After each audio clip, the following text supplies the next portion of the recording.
Erstklassisch mit Mischke, der musikalische Podcast des Hamburger Abendblatts.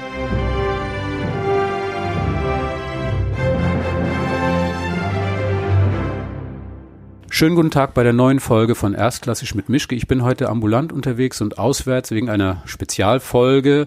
In diesen Tagen fängt Alan Gilbert an als neuer Chefdirigent beim NDR Elbphilharmonie Orchester und wir haben ihn nicht im Abendblattstudio, sondern ich bin im Dirigentenzimmer beim NDR auf dem Gelände im Rolf-Liebermann-Studio. Wir haben den Tag vor dem ersten der beiden Eröffnungskonzerte, von daher ist das etwas anders. Ich bin erkältet, aber ich hoffe, es geht sich trotzdem aus.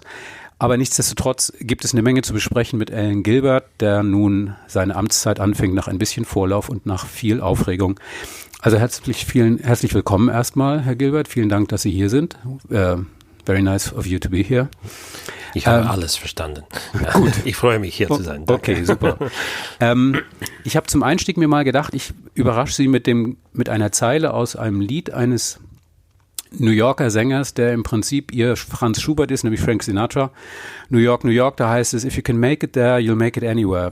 Wenn das auf New York schon so passt, dann wäre es ja in Hamburg ganz leicht für Sie.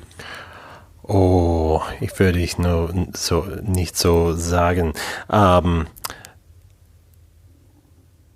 Es tut mir leid, darf ich ein bisschen auf Englisch sprechen? I'm sorry. Klar. I can say some things in German, but then when I want to say something very specific and not say it wrong, I turn to English. No, it is true that once you've been music director of the New York Philharmonic, you've done that, and I survived. I came out alive.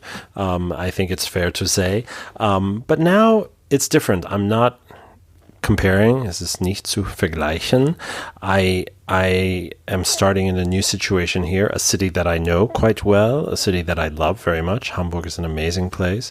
It's a great place for music now, especially with the Elbphilharmonie. There's so much attention. There's so much action. There's so much activity. Of course, I hope it goes well. In a sense, I guess I have nothing to prove, but I always feel like I have something to prove, if nothing else, for myself. I'm always trying to do the best I can. So it may be amazing to hear, but there's no pressure that I feel from outside in terms of the, working with different orchestras or having different people make criticism of what I do that is stronger than my own self-criticism. So it's not really, it's almost not even an area for me to think about, like making it or not making it. I want to do the best I can for my own personal reasons because I try to do the best I can anyway, if that makes sense. Okay. Funny enough, ich mach's mal auf Deutsch. Sie sind ja jetzt hier oder werden inszeniert als der Neue, was ja nicht so ganz richtig ist, weil Sie waren schon 11 Jahre Erster Gastdirigent. Das war länger als die Chefdirigentenzeit von Thomas Hengelbrock und ich glaube auch länger als Ihre Zeit in New York als Chef beim New York Philharmonic. Von daher, das ist schon eine interessante Konstellation jetzt. Wie fühlt sich das an, wenn man jetzt als das große nächste Ding propagiert wird, aber Sie waren schon hier, Sie kommen nur wieder. You're right. Es ist speziell. I am both very familiar here, but I am the new Chefdirigent. I wasn't the Chefdirigent before, so that is new. And no matter how familiar I am with the situation, I still have a different function now, and I have a different relationship with the orchestra, with the audience that we serve. I feel more responsible now. It's not that I didn't feel responsible before, but now I am the one who is somehow going to either help things develop or not. And there is a different way that I think a chief conductor can work with an orchestra, different from how any guest conductor can work, even a principal guest conductor. Because what I feel like I've been doing, nothing is going to change completely in a week, but during these rehearsals that we are doing to prepare the opening concerts, it's not only about fixing this spot to make the concert work this week. I've thrown out some ideas that are more sort of arrows that will have a longer trajectory before they hit their goal. But just introduce ideas that it really is. It's not appropriate, I think, for a guest conductor to touch these areas as a guest.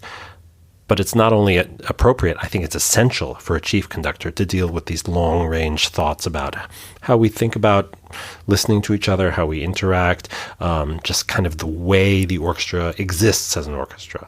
So that's already, some of these ideas are starting to have life, and that's what's possible as a chief conductor. So that is new. Okay. Ich habe mal nachgeschlagen. Thomas Hengelbrocks Eröffnungskonzert lief unter dem Motto Anything Goes 2011.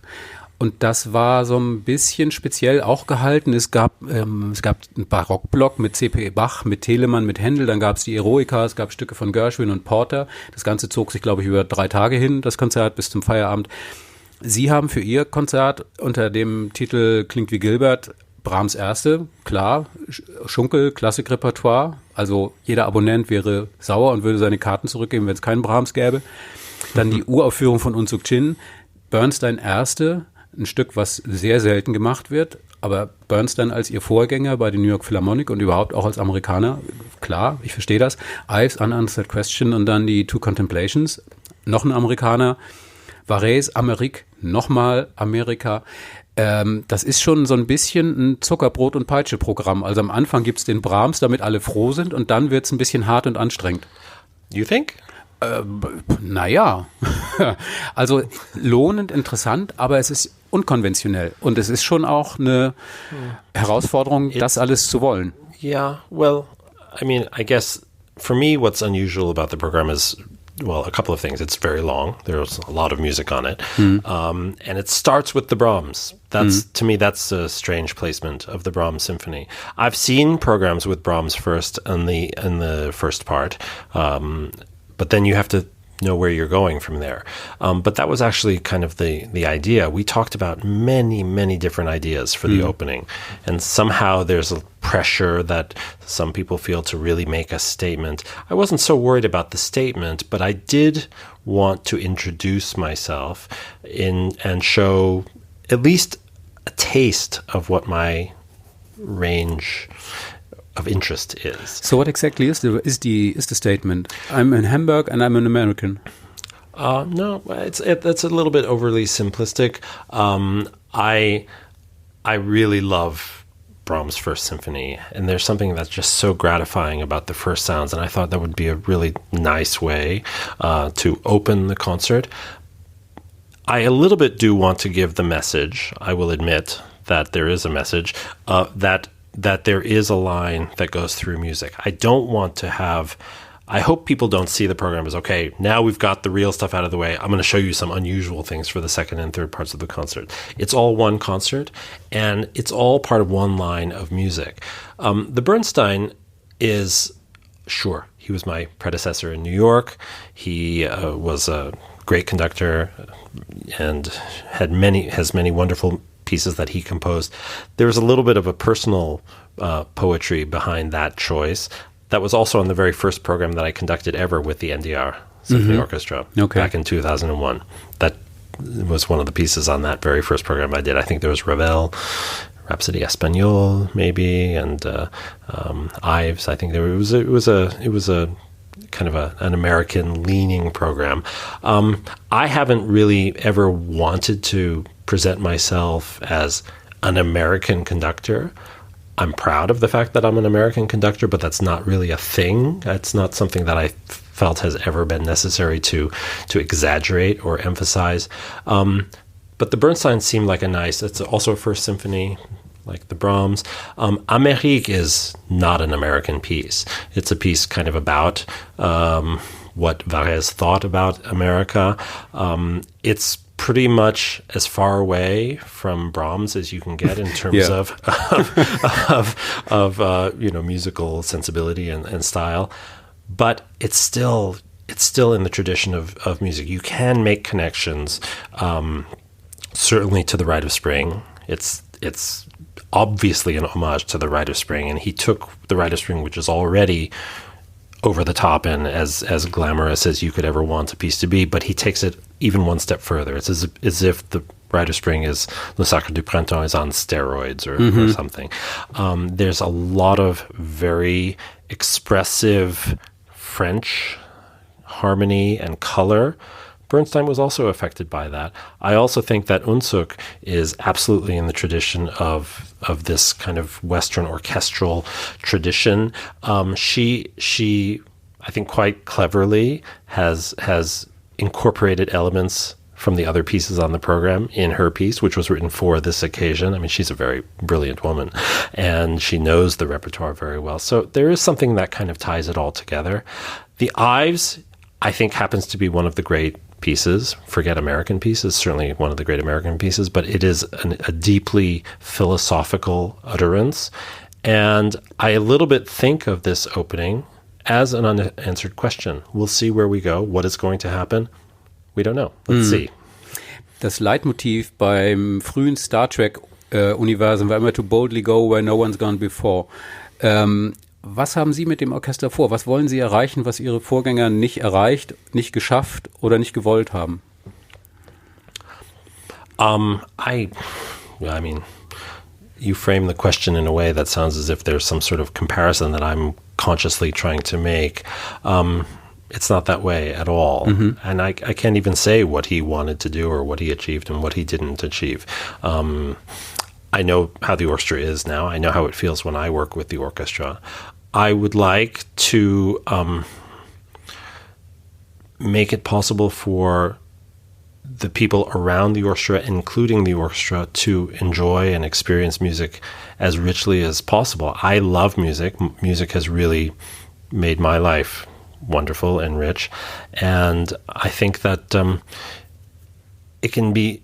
it's possible to forget how wonderful and powerful live music can be. We do that. We also appear on the radio. We also have internet streams. The heart of what we do is play concerts for a public that we get to know over time. I look forward to writing the story with the audience and growing together and building a sense of trust. I would like it's not that this is, don't get me wrong, please. Don't think that I think this doesn't exist or that it's something we have to create new.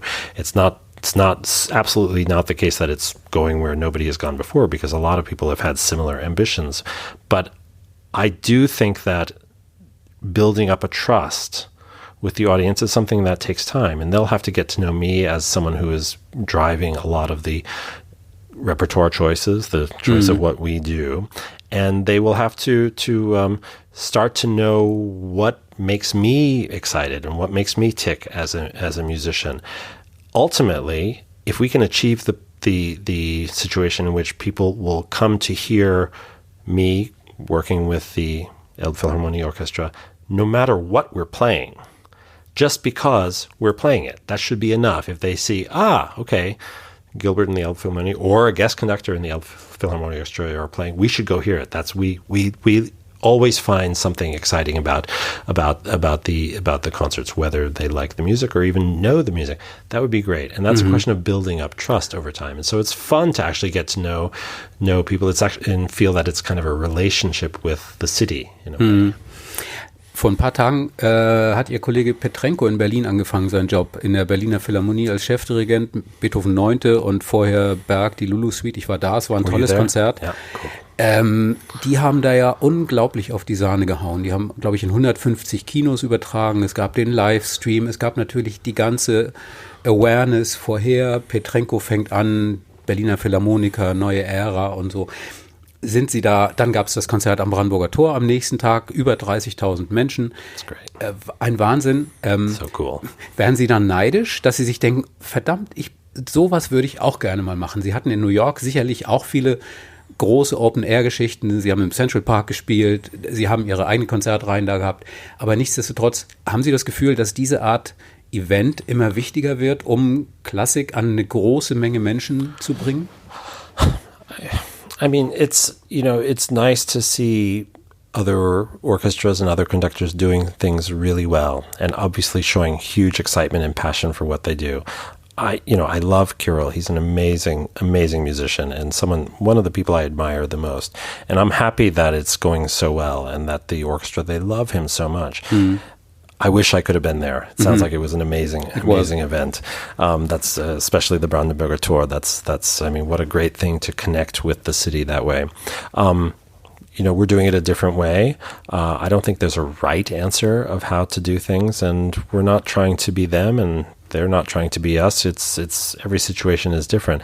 I do like the idea. I love the idea of doing these big open air concerts. I've had concerts in New York that have had 50, 60, 70,000 people in Central Park. It's one of the most exciting things to do, and it's a strange sense of closeness and intimacy, even though it's a huge event. And there are a lot of people in New York who only know the New York Philharmonic through the Parks concerts. Yeah. Just in between, isn't it so strange and so weird and so terrifying to get on a stage when you know there's 60, 70,000 people looking at me waiting for the first tone to happen?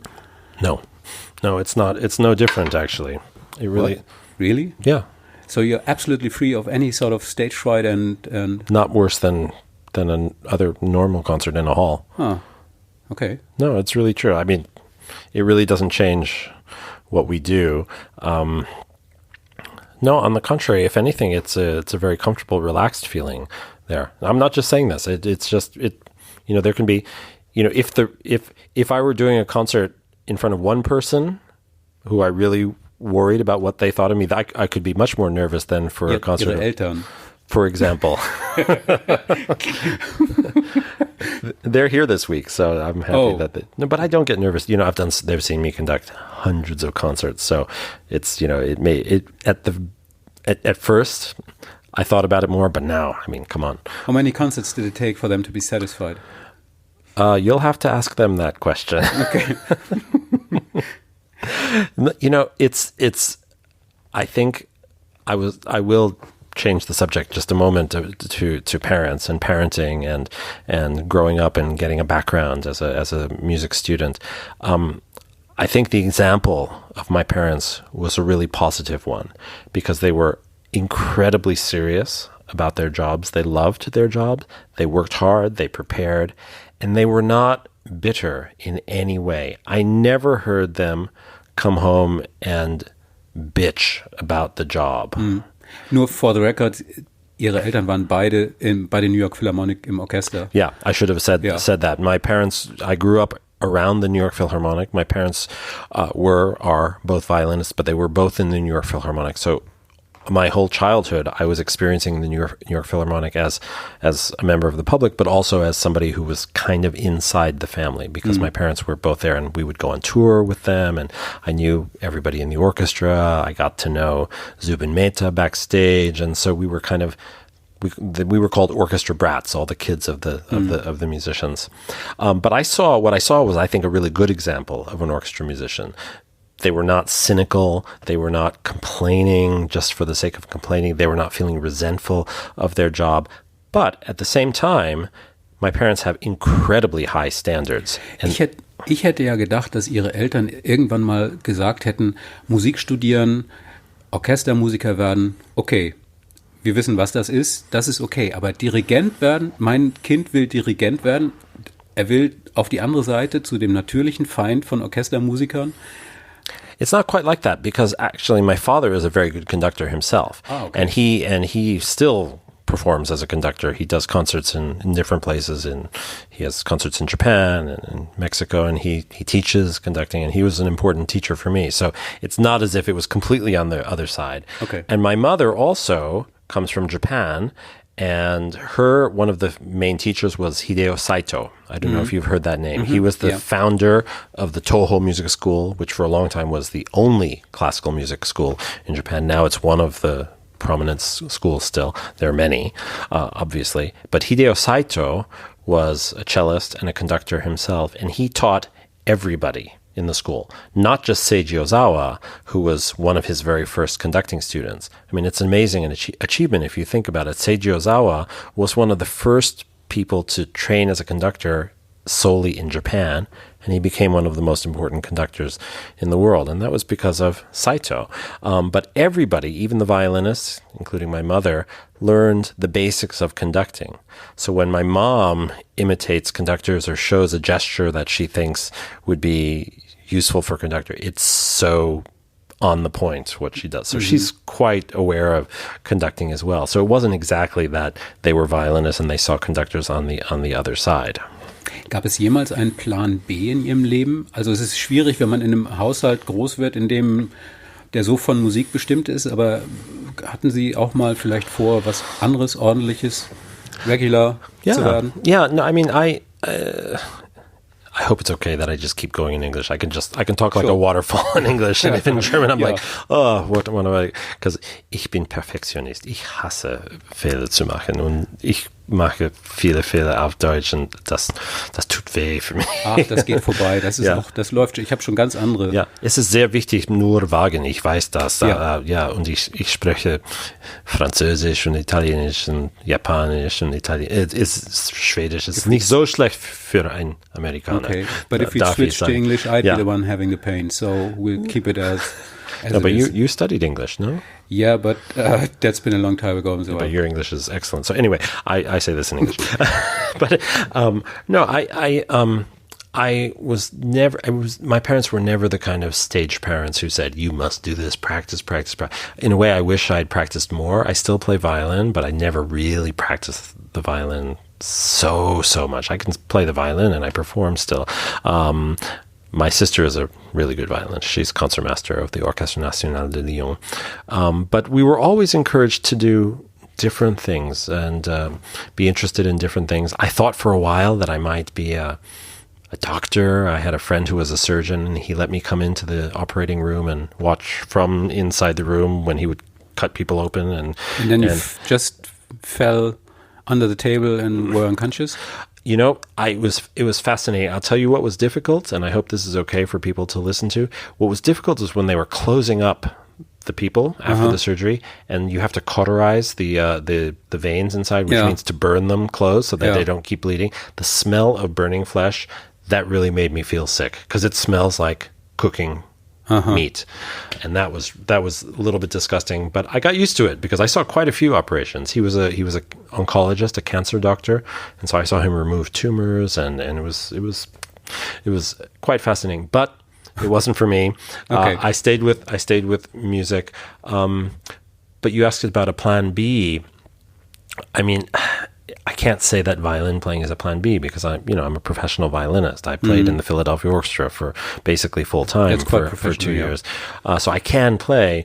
But when I was studying conducting, I did have in the back of my mind, you know what? If the conducting thing doesn't work out, I know I can make a living as a violinist because I knew I was a good enough violinist to somehow make my way as a violinist. And I'm happy that I've been able to do both. I haven't had to give up conducting or violin playing.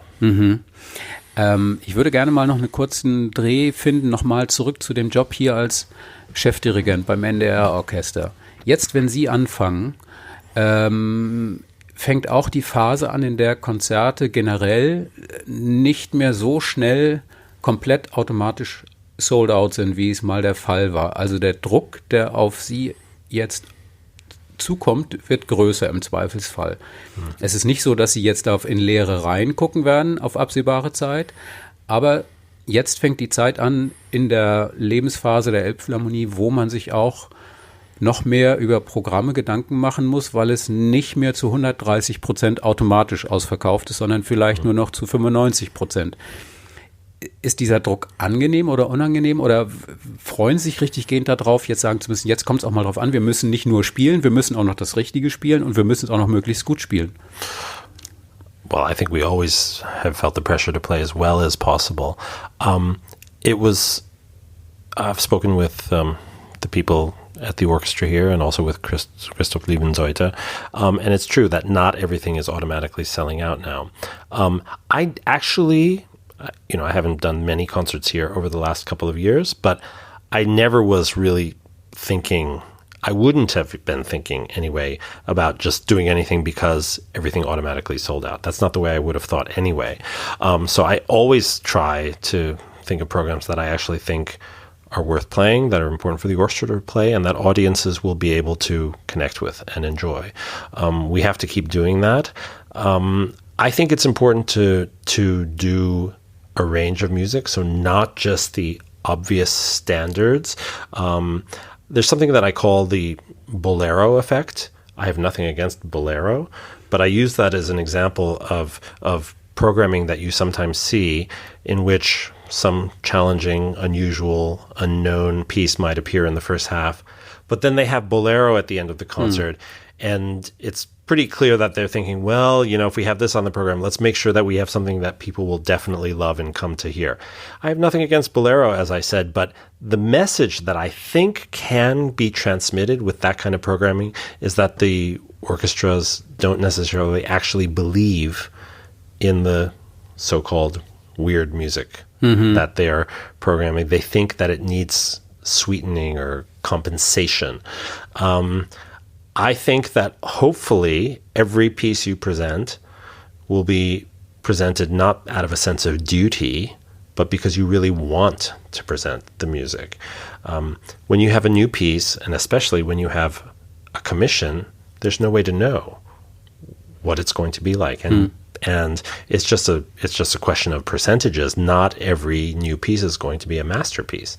If you look back to Mozart's time, undoubtedly, maybe not for Mozart, probably everything he wrote was good, but around that time, there were undoubtedly many composers who were writing things that have fallen into the dustbins of history that we never hear of. Obviously, some of the pieces that are being written today are not going to last, but I still think we should try to present composers who we believe in, who we think can say something to the audience, and not have a special category of new music that's off to the side. I think everything is part of the same continuum of music, and I don't want to try to give the message that we don't believe in it. We just think, well, we should have some new music, but don't worry, we'll get back to the real stuff that we do. Because that's not how I feel about it, and that's certainly not the way I want the message to get across. Interestingly enough, eins der Konzerte, das Sie machen jetzt in diesem Opening Festival, diese 3 Wochen klingt wie Gilbert, was immer auch wie Gilbert klingt, keine Ahnung, der Name. Can I interrupt? I don't like that slogan. Okay, dann sind wir schon zwei. With apologies to the people who thought of it, because I'm sure it's a good marketing slogan. It really should be klingt wie uns, or klingt wie Alan Gilbert und Elbphilharmonie Orchester or something. Because it really is about us. I think what they wanted to do is kind of introduce me and present me and show, okay, this is the kind of music that you can start to get to expect with Alan or something. I don't know. Okay. Anyway, I find it a little bit, so ein bisschen peinlich, but that's just me. Ja, es geht vorbei. In 3 Wochen sind sie wieder durch. Exactly. Aber eins der Konzerte ist in der Leishalle und es gibt Haydn-Sinfonien. Jetzt war das NDR Orchester lange nicht mehr in der Leishalle und hat also Gott weiß was getan, um sich umzustellen auf den Klang, auf die Anforderungen, auf die Möglichkeiten, auf die Risiken der Elbphilharmonie. Jetzt kommen Sie wieder zurück in die Leishalle. Glauben Sie, das Orchester wird sich da noch wiedererkennen? Wird es das nur einmal geben, weil Sie denken, wir heißen Elbphilharmonie Orchester, das lassen wir jetzt auch. Leishalle ist Geschichte für uns, weil ich kann mir vorstellen, wenn man so sehr bemüht war, jahrelang jetzt und auch im Vorfeld der Elbphilharmonie-Eröffnung zu sagen, wir wollen uns einstellen mit allem, was wir haben, mit allem, was wir sind, auf die Akustik in der Elbphilharmonie. Das ist unser Saal, das ist unser Haus, wir sind das Residenzorchester. Und dann wieder zurück in die alte Heimat, ist wahrscheinlich schwierig. I hope not. I actually very consciously wanted to do something in the Leishalle because it's a great hall. It was always one of my favorite places to play for the right repertoire. Like, you couldn't do Varese Amérique in the Leishalle. There wouldn't be any more Leishalle after that. And that would be unfortunate because it's a great hall. And for recitals and for chamber music, it's wonderful. I mean, I did a lot of, I remember, I think I did Copland 3 and it was just really, really loud. Even a Mahler symphony was difficult both because of the stage size. But back then also, there was no other hall to pick, so you had no choice. But that was anyway. the hall, and it is a great hall. And Hamburg is lucky to have that hall. I think for a Haydn symphony concert, it's ideal. And I want to give the message that that hall is still an important part of Hamburg's cultural landscape. Orchestras move around all the time and play in different halls. I don't think that it's, the orchestra will have forgotten how to play. maybe it won't be as familiar, but I think very quickly you get used to halls. That's what happens on tour all the time. Vielleicht wie Fahrradfahren, dass man das ja auch nie verlernt. Also dann kommt das Orchester wieder zurück und sagt, ach ja, Mensch, da sind wir wieder.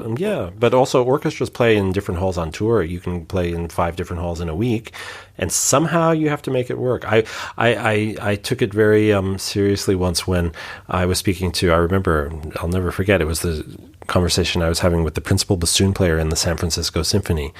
And he was saying, I get so tired of hearing colleagues say, we can't play in this hall, we can't hear. What I try to do in a new hall is very quickly, within the first 5 minutes of our little sound check rehearsal, try to sort it out, try to solve what I need to know about how long the notes need to be, what I can hear, what I can't hear, what I have to do by looking, and we can usually make it work. I mean, not every hall is equally good, but halls are different, and orchestras should be flexible and able to work in different acoustics. The Leishalle is very different from the Elbphilharmonie, but I like the atmosphere there, and I like the sound quality, and I think for a chamber orchestra-sized concert like the one we're doing, I think it's perfect. Also wird es mehr Termine geben als den einen? Absolutely. Okay. Nothing planned yet, but the message of wanting to have a relationship there is sincere, and we'll try to follow up. Mhm. In ein paar Monaten fängt das Beethoven-Jahr an. Right, that guy. Genau, sehen Sie, da war doch was. Das letzte Mal, als Ihr jetziges Orchester, den Zyklus machte mit den Sinfonien, war es danach seinen Chefdirigenten los. Der hat den Taktstock hingeworfen, weil er sauer war über die Art und Weise, wie besetzt war. Jetzt gibt es in der Elbphilharmonie schon 2 Zyklen in dieser Saison. Nelsons macht die 9 Sinfonien mit den Wienern. Oh, cool. Jordi Savall macht mit Concert des Nations eine historisch informierte Runde durch die 9 Sinfonien. Die Klavierkonzerte sind schon vergeben für Schiff und Fischer. Die Beethoven-Klaviersonaten macht Lewitt, die können Sie auch nicht machen. Aber nichtsdestotrotz, das Feld ist ziemlich abgegrast. Was haben Sie denn jetzt noch vor mit Beethoven? Oder sagen Sie sich, wir setzen eine Runde aus bei dem Thema? There are different ways to celebrate composers, and I don't think there are any rules that have to be followed. And I also don't think there's a rule that says that just in an anniversary year you have to do something. It's arbitrary in a way. Okay, so it was however many years. We're doing some Beethoven. We're doing a concert in Bonn in a few weeks for the Beethoven Festival. I always feel like celebrating Beethoven because there's no one like him. I mean, it's the core of the symphonic repertoire, I think. We're not making a huge statement, but I hope our deep love and respect for Beethoven is clear with the projects that we do. Sie könnten noch das Triple-Konzert, das hat noch keiner. Oder Leonore-Ouvertüre. I love the Triple Concerto. I'm actually, if I can give a shameless plug for a recording that just is coming out, I recorded all 5 Beethoven concertos with Inon Barnaton and the Academy of St. Martin in the Fields, and the first set of that is coming out, and so it feels as if I have a little bit of a nod to the Beethoven year with this recording coming out that I'm quite pleased with, if I may say so. Okay. Interessanterweise, also Sie übernehmen jetzt ein Rundfunkorchester. Ich schwenke jetzt mal auch ein bisschen um. Vor ein paar Wochen und demnächst wieder gab es ein Konzert und gibt es ein Konzert von Theodor Korenzis mit dem SWR-Orchester. Das gibt es jetzt seit bummelig 2 Jahren. Das Orchester ist praktisch noch ein Baby. Was Korenzis da gemacht hat mit einem Rundfunkorchester, das es so vorher noch gar nicht gab, ist erstaunlich. Das hat ja eine Menge Kritik im Vorfeld gegeben, weil man 2 Orchester zusammengelegt hat. Dann kam Korenzis und hat from scratch praktisch dieses Orchester aufgebaut und da einiges geleistet. Und die Ausstrahlung auf das Thema Rundfunkorchester ist sicherlich nicht ohne. Es zeigt, was gehen kann. Wie können Sie da mithalten? Weil das NDR-Orchester natürlich auch unter einem großen, wie soll ich es mal nennen, Beobachtungsdruck steht. Sie sind das Orchester der Elbphilharmonie. Sie sind das Orchester, das jetzt liefern soll, was vorher schon liefern sollte, was weiter liefern soll, was mehr liefern soll. Und dann sitzt da im Süden von Deutschland so ein frisch geschlüpftes neues Orchester und zeigt, was so alles geht. In einem einfacheren Saal, sicher. Aber nichtsdestotrotz, wie sehen Sie das, diese Art von Vergleich, Competition, wie immer man das nennen möchte? I mean, competition is by definition a good thing if it brings out the best in people. I don't think it's a zero-sum game. Do you understand what I mean by that? It means that in order for someone to win, somebody else has to lose. I don't think that's the case. I think that everybody can win. If it's like a rising tide, all the boats go up. I'm interested to get to know Kurensis better. I've never met him, but I've watched I've never seen a live concert, but I've watched some of his concerts, and it's fascinating. He's really, I don't throw this word around lightly. I think he's a genius. It's incredible what he does, and it's so personal and so convincing. It's a little unusual sometimes what he does, but you totally are swept away by the sort of conviction that he brings to it. And I was just speaking to a friend who's in that orchestra, and he said it's just so fascinating the way he rehearses. He never gives up. He repeats things 5 times, 7 times, 10 times, 20 times, just going for something that if he believes in it, because he believes in it strongly enough, and they're willing to go there because they understand that there's a vision there and it's not just arbitrary. Apparently the orchestra sounds great. I've never heard them. I've never heard him with that orchestra. I've heard him with his Param orchestra or whatever. But I do think that there's no limit to the ambition we should have, and it's nice to see someone doing well. I'm also ambitious, very different. I'm sure there are things that he can do that I can't do, but I think I bring qualities that will make things very much possible here. I think there's a wonderful spirit with the orchestra. There's a good chemistry. Everybody wants to work hard. We've worked incredibly hard this week. We've used every second of the rehearsals, and there's always something that I feel we can continue working on. So if this week isn't any indication, I think we'll be able to really go somewhere and get somewhere. There has been, in the last 20, 30 years, a little bit of a dusty mood around some of the radio orchestras, and there's no reason for that to be. Times are different now. I love the radio. I'm glad that the radio still supports us. I think it's an incredibly important part of what we do. But we also have our residency in one of the prominent halls, and we travel as an ambassador of Germany and of Hamburg, and there's a dimension that is fresh, and I think orchestras have a lot of possibility. Well, let's just say I'm ambitious, and I guess I'll it remains to be seen what I achieve, and I think we'll be judged on the results. Okay, wenn wir uns jetzt für heute in einem Jahr hier verabreden und dann frage ich Sie so, Herr Gilbert, was haben Sie denn im letzten Jahr so alles geschafft? Was glauben Sie denn, wo sind Sie in einem Jahr mit diesem Orchester? I think we'll start to really know each other. I mean, there has been, even though I was principal guest conductor for 10, 11 years, the last period of time I've been very seldom here. And so now this is going to be a very intense period, and I'm sure that things will change. I think that the sound of the orchestra will be different, but that's also a very vague kind of statement, because sound is such an elastic, elusive concept, because it's different for different styles and different pieces and even different movements within a piece. But I'm looking forward to making it possible for the musicians to really use their point of view. I feel there's been an uncertainty, and I think it's partly because of the hall trying to find how to fit into the space, and there's a sense of scrutiny that you feel in the hall. You feel that everything is heard, and I want there to be a kind of relaxed, trusting, positive, and risk-taking way of playing that is there, but I think will develop. Yeah, it's both problem and chance. You can hear everything. Yeah. And the better the orchestra, the better the results. Funny how that works, isn't it? Yeah, amazing in a way. But noch mal eine andere Frage. Sie sind in New York lange gewesen. Ich glaube, nachdem Sie weg waren, jetzt vor kurzem erst, gab es ja die Eröffnung von diesem riesigen Kulturzentrum The Shed. Und da Have you been there? Leider nicht. I haven't either. Aber ich habe drüber gelesen und finde diese Vorstellung, dass es eine Adresse in einer Stadt gibt, in der man Kunstformen miteinander verbinden kann, wo man sagen kann, wir verbinden Musik mit Ausstellungen, mit Tanz, mit Theater. Eine amazing, that's great and amazing chance. Ich weiß, nach dem Bau der Elbphilharmonie wird Hamburg nicht so schnell sagen, wir geben noch mal ein bisschen was an Geld aus für eine Kulturbaustelle.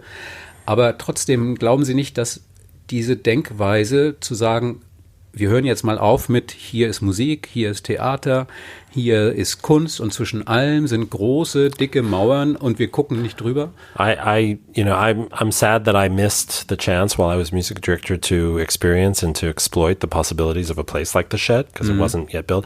There were other places that, who get popular and they get less popular. There's a nice venue called Le Poisson Rouge, which I like very much. And there are other alternative venues, call it.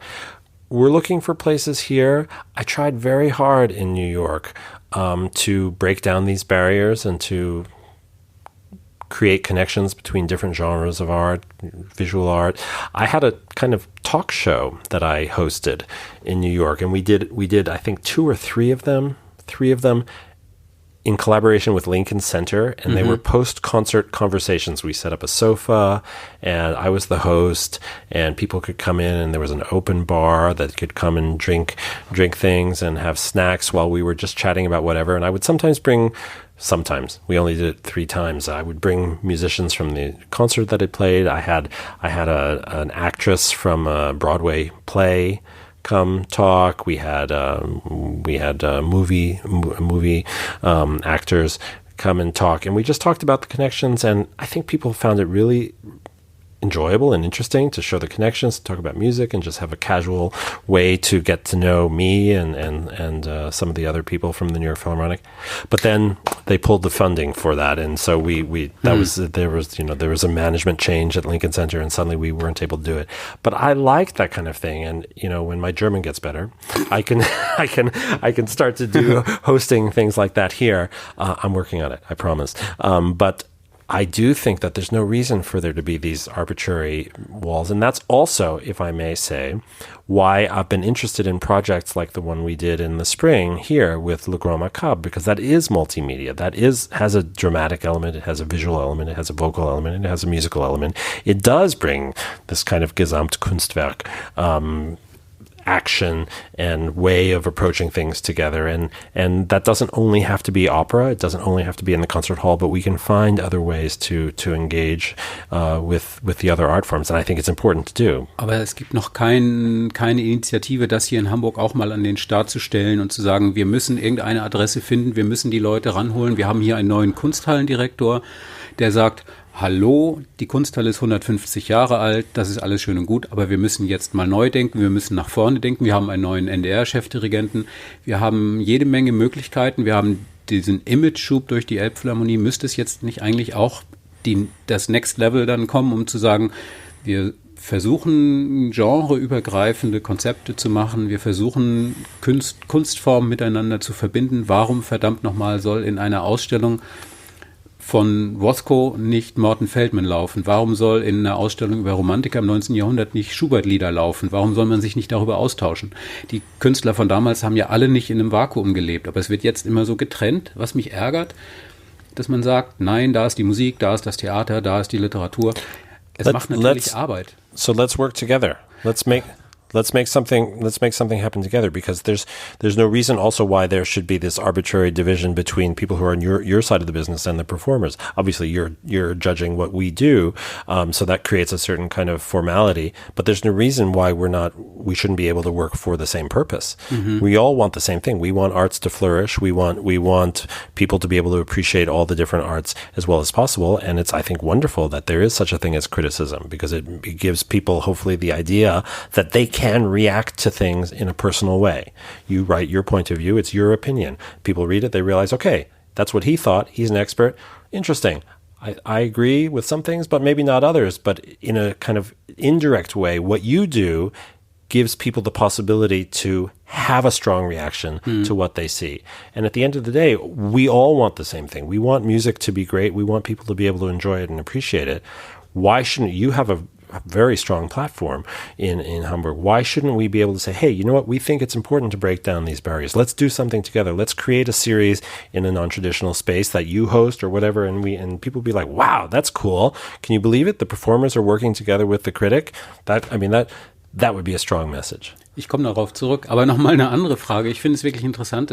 Also ich glaube schon, dass da eine Menge Potenzial ist, aber ich wollte nochmal fragen, wenn das jetzt so ist, wie es ist, wir haben 2019, wir können jetzt nicht mehr so tun, als ob das, was Sie als Kunstform präsentieren, noch in so einer Art begehbarem Museum passiert.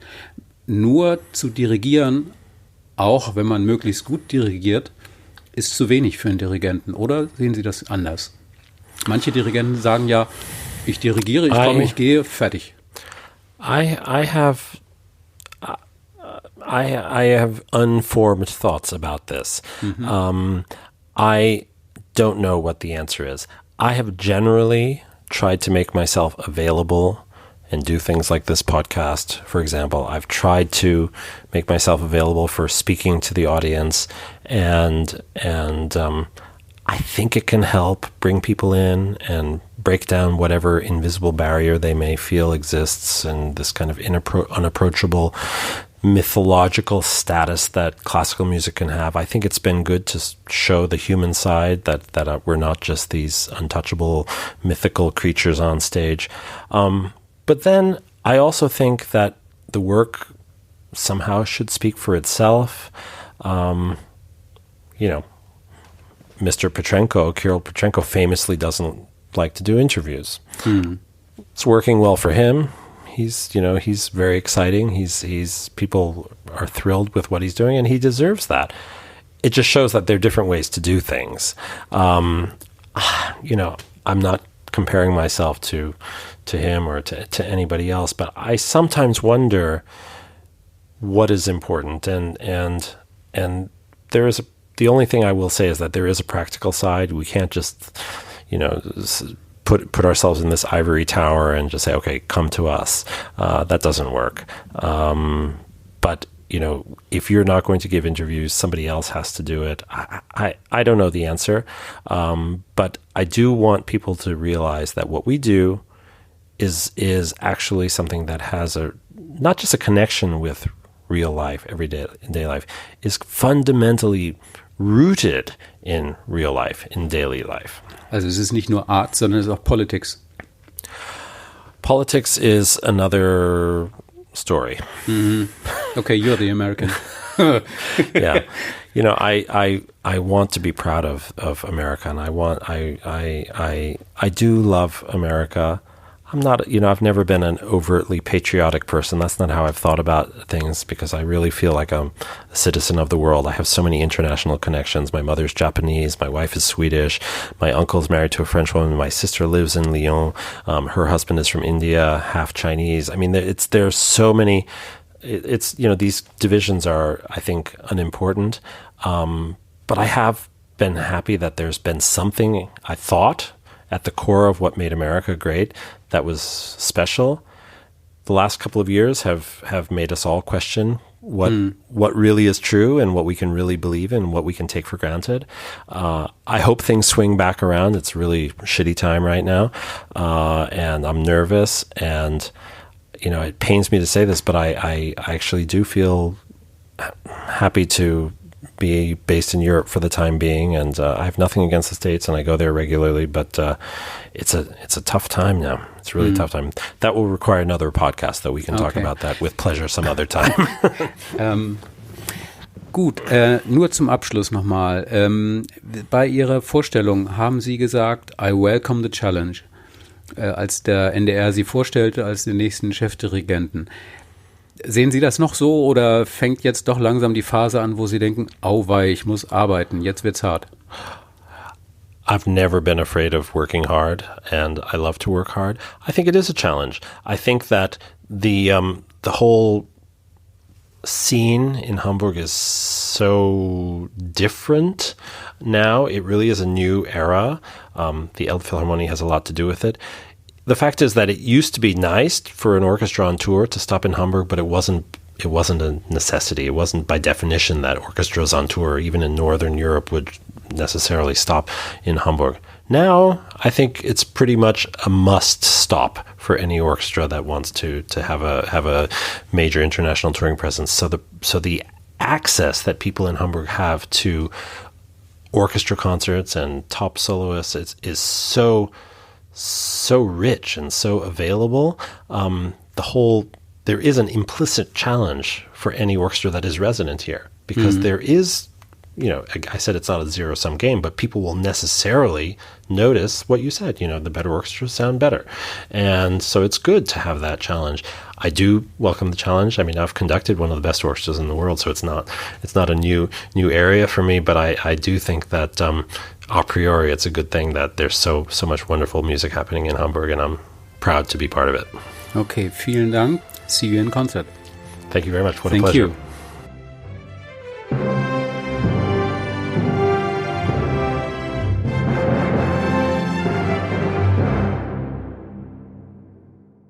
Weitere Podcasts vom Hamburger Abendblatt finden Sie auf abendblatt.de/podcast.